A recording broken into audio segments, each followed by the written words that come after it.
Суд в Сеуле приговорил к 20 годам тюрьмы Чхве Сон Силь, близкую подругу бывшего президента Южной Кореи Пак Кын Хё.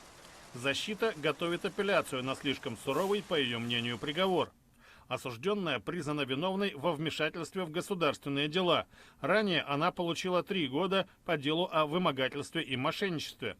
Коррупционный скандал, разразившийся осенью 2016 года, привел к импичменту президента Пак Кын Хё.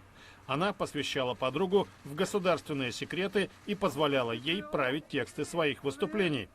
Чхве Сон Силь, пользуясь близостью к главе государства, добивалась крупных пожертвований в свой фонд от торгово-промышленных корпораций и банков. Во вторник по тому же делу получил 2,5 года за решеткой глава конгломерата Lotte Group Син Дон Бин. В августе к 5 годам заключения был приговорен наследник империи Samsung Ли Дже Йон. На прошлой неделе он вышел из тюрьмы после того, как ему заменили наказание на 2,5 года условно.